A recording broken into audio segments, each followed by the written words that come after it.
Okay, so I look not very good because I was watching a Hallmark movie and the mom died and I was crying and it was very sad, and it just reminds me of what the grief process is about and what it's like.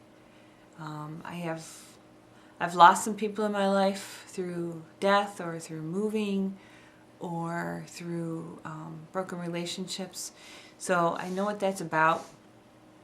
And I know how important it is to actually get the tears out so that the healing can go through. I don't know who might watch this, but I know that you can make it. And I know that my heart is bleeding for you too. My heart aches for you, and it aches for your pain that you're going through right now. I must have read hundreds of self-help books and underlined and highlighted and dog-eared the corners, which you can't do on ebooks.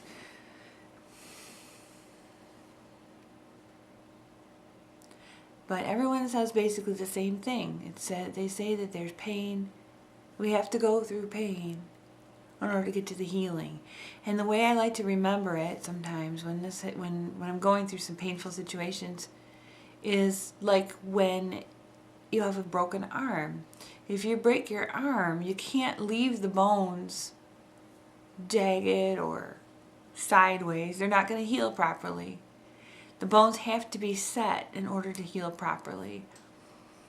And in the process of setting it, or reducing the fracture in medical terminology terms, in terms of reducing that fracture, it's going to be painful when they go to reduce the fracture in order to put it straight. But if it isn't straight and you don't go through that particular pain, then the healing doesn't take place like it's supposed to do. And that's really important. You want to be able to heal correctly. When that bone heals, going back to that analogy, when that bone heals, the bone is actually stronger in the place where it was broken. More bony materials, more calcium deposits, more bone strengthening, I don't know how to put it, but that bone is then more strong in the place where it actually was broken. No, we don't want to go through pain. No, we don't want to break bones. No, we don't want to have to go through the healing process as well, but that's what it is a process. And I think too many people are under the impression that they can, because of the way today's society is, with fast food and convenience foods and things that happen really quickly. I mean, we could turn a computer on and look for information and find it really quickly, and it's right at our fingertips. Within a minute, within 2 minutes, you can do a Google search and find all the information that you need. It's an information generation, I guess, now, or the information revolution. The problem is when it doesn't come that quickly when there's healing to do. When there's healing to do, there's a process that a person has to go through in order to get that full healing. Everyone's healing process takes a different amount of time. You can't get through it quickly. Anyone who thinks they get through it quickly, they're wrong. It's not true. It's not real healing. A couple people come to mind that I've listened to over the years, or read about, or read the materials they've published. Dr. Joy Brown on the radio talks about the 1-year rule. She says after you make a break with somebody that you shouldn't date for a year, because you need that year to go through the different holidays and seasons to be able to heal, to know what it's like to go through those by yourself or on your own, and to get to know yourself again. So you're not even supposed to date within that first year. Many people, if they break that rule, they end up in a relationship that's a rebound relationship. And unfortunately, when they come to finally start to get healed, they realize that that person isn't the person that they really want to be with. It's the person that they needed at the time. It was a person who could console them or could comfort them at that time, but that's not really who they needed or who they were supposed to be with. And then it ends up hurting that person's feelings deeply, because they think that the one going through the process, they think that that person actually really does care for them or love them or needs them there. And maybe the need part is correct, but the person they're supposed to be with, that isn't always correct.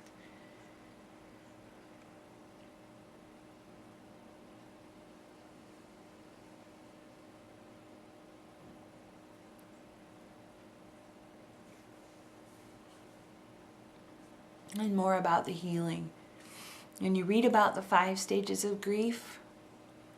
A person needs to think about what situation they're in at that particular time, what stage of grief they're in, and be kind to themselves and gentle, and understand that they're going to get through it. It's just going to take time. It does take time. And nobody can tell you exactly how long, how much time you might need.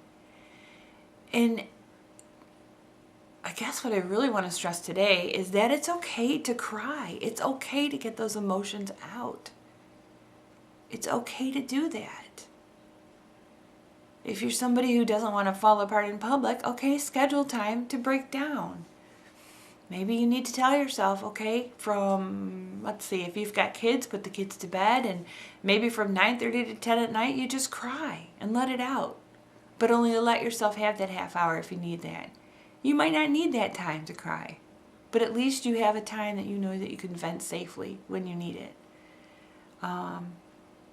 If you need to go to work and you're still dealing with issues of grief, and if you feel yourself tearing up, go to the restroom and do what you need to do. And then wash your face off and come on back and do what you need to do for work. Tell people around you if you're hurting. Let them comfort you. They may say the wrong things.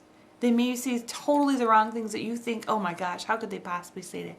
But their hearts are in the right place. So many people just don't know what to say. And instead of saying nothing, because they're not sure what to say, they're afraid they're going to make you more upset, they try to say something. So have some grace with them and understand that they love you and they really care about you and they really wish they could make you feel better. But they don't always know how. We don't learn how to do that in school.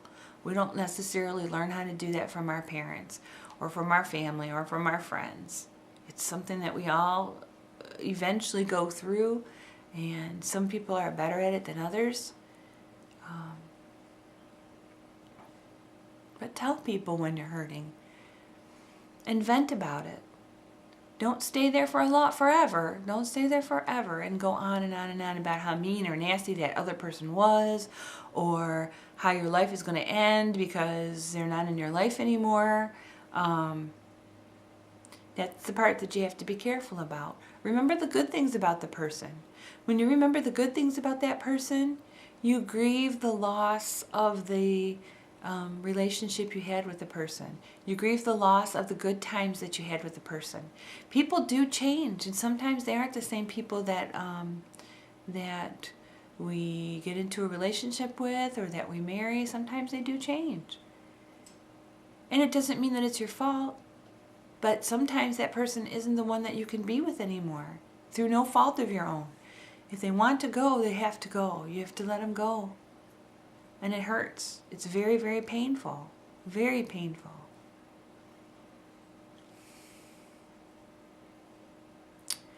But on the other hand, there was something that attracted you to them and that they were attracted to. There were good times, and sometimes that's what we have to grieve, is the loss of that particular relationship. Sometimes with people that pass on, we have to grieve. We miss them. We miss hearing their voices, or we miss visiting them. We miss calling them on the phone.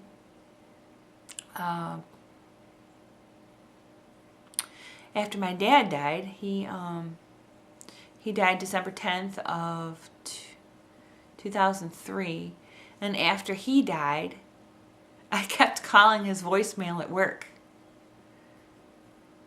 just to hear his voice, because that's all I had. That's all I had left to remind me of him, really. That plus pictures and stories and memories. And I miss him, but I can't bring him back.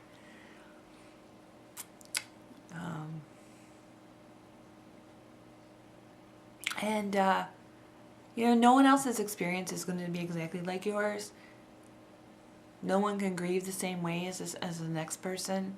Or there's no right way or wrong way to grieve. I just give ideas. So if none of these ideas fit you, that's fine.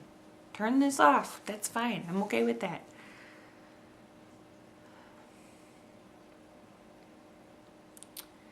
Just remember that if there's a relationship issue that you're going through, please, please, please don't take your kids hostage in the middle of it.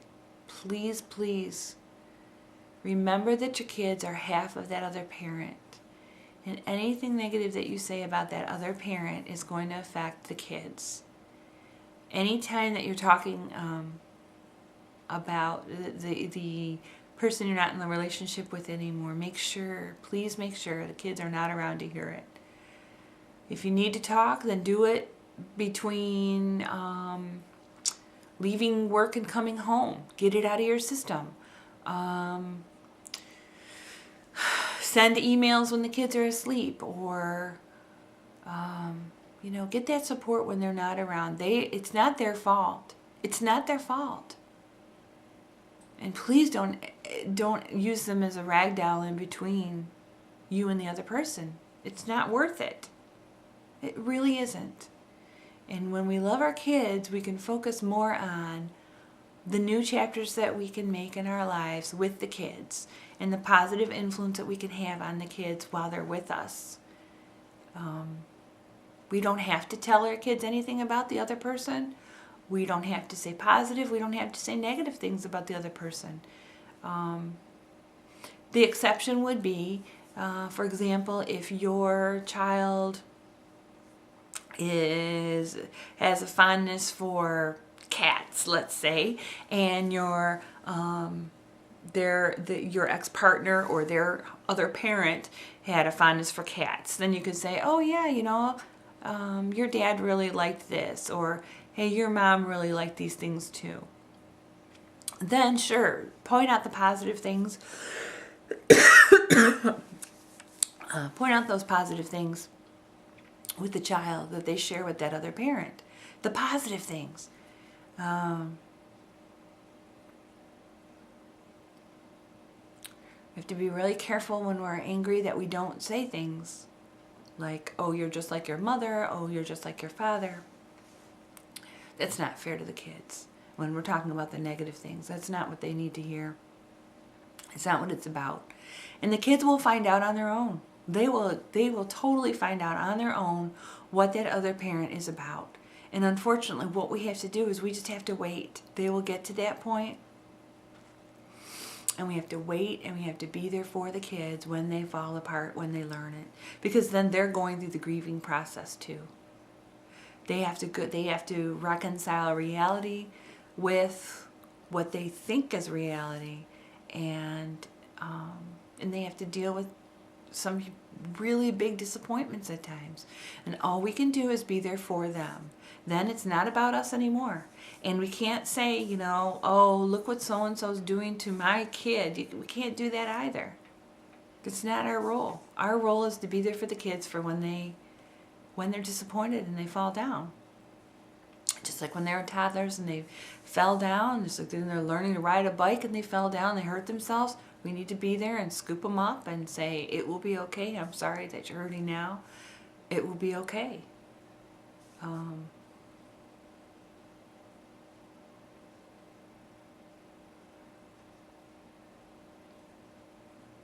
Just know that grief has phases. One day might be great. One week might be great. And the next week you might fall apart. But it doesn't mean it'll last forever. It just means it's just for now. Just for now. Living in Michigan, we have 4 seasons. We know that it could be the middle of winter and we're cold and it's snowing and it's blowing. We know that there will be a spring. There always is a spring. We know after the spring is going to come the summer. We know that there's going to be a fall. We know that the temperatures aren't going to stay in the 90s for summer forever and ever. We know it's going to change. And life is the same way, and the process is the same way. We'll have up days and down days. We don't want all up days. What good is that? What good is that? If we're having only up days for long stretches of the time, we're probably denying what we're feeling. We're probably denying what's gone on in our lives. We're denying the hurt that it feels right now. If we're having down days, if we're having too many down days in a row, then it's time to examine the thinking that we're having. Joyce Meyer talks about stinking thinking. What thoughts are going through our minds? What thoughts? When we have the wrong types of thoughts, and thoughts are the only things that we can have control over, when we have the wrong types of thoughts, then we have the wrong actions and we have feelings that will match those thoughts. If we don't like how we're feeling, we have to start changing how we're thinking, but we have to be aware of what we're thinking about too. A lot of us just aren't. We're not aware of what we're thinking.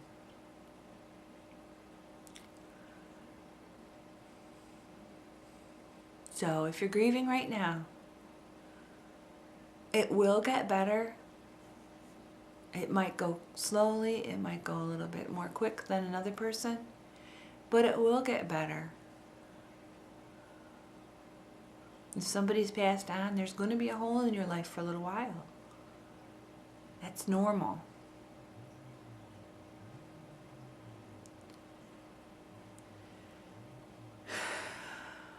And if it's a relationship issue, there's going to be a hole too.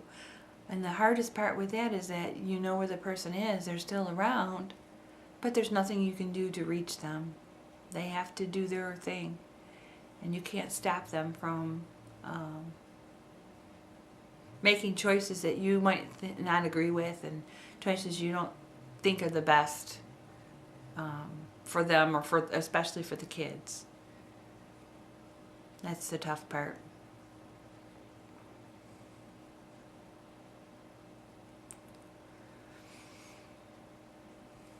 And one thing that kept me going, another thing besides the fracture and the healing and the setting and the pain part, is the phrase, 2 steps forward and 1 step back is still forward progress. So you will make it. You will get through it. There may be some pain. Eventually, there will be some joy. Eventually there will be peace, and eventually there will be contentment. In the middle of a thunderstorm, with winds blowing and the rain's going, and chaos going on in the middle of a storm, a thunderstorm, let's say, if you come out the day after the thunderstorm, the earth is all swept clean, the sidewalks are clean. Any of the dead wood from the trees have come down. They've been shaken down by the winds. Hopefully not on our vehicles. Let's not say we'll go without our vehicle, on our vehicles. So all that dead wood has been shaken from the trees. It's now on the ground. The trees have moisture that they need in order to make the leaves. And the ground is clean. And the air is fresh. It's been scrubbed. But in the middle of the storm, sometimes it's scary, and we don't know when it's going to stop. We don't know, how things are going to turn out. We don't know. There's so many what ifs. And there's an author, Susan Jeffers, who says, what if such and such happens? What if such and such happens? What if my spouse leaves me? What if somebody dies? What if my dog gets sick? She always says, I'll handle it. I'll handle it. She always answers the what if with I'll handle it. And that's what she recommends people do. What if this? What if that? I'll handle it.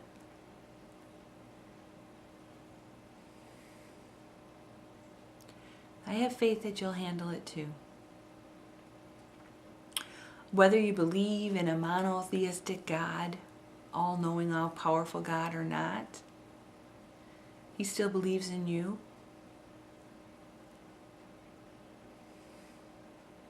And He loves you.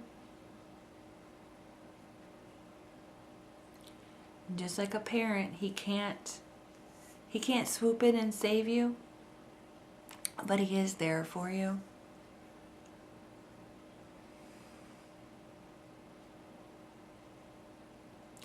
And just like situations that you go through, whether you talk to your parent or not, those choices are up to you. Sometimes if we talk to God, He's going to tell us some things. May not come down in a big, giant voice, booming voice, But he's going to tell us things through media. At least that's what I found. He tells me things. I get the same message if I turn on the TV as I do in the radio, as I do if I read an article in a magazine. The same threads will come through about a situation that I might have been going through. And that message will be more clear to me about what I need to do next.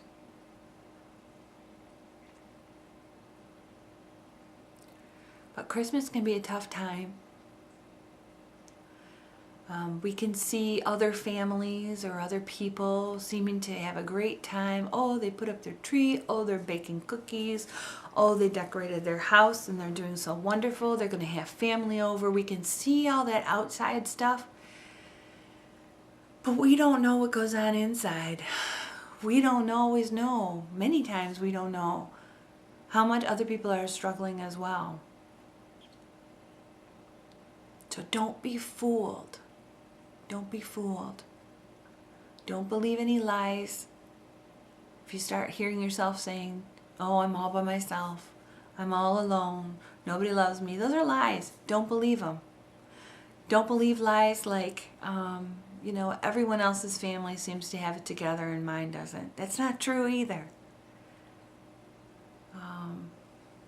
Everybody struggles.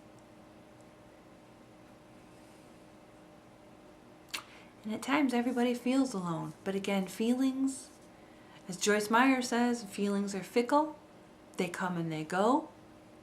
They may not have anything to do with reality. Think of the anorexic who feels like she's fat. Or the gorgeous supermodel who feels that she's ugly. That's not truth. Those are lies. So hold for truth. Look for truths and hold on to them. And keep pressing on. Just a little bit further, a little bit further, a little bit more. And you can do it. I love you. And I'm praying for you every day.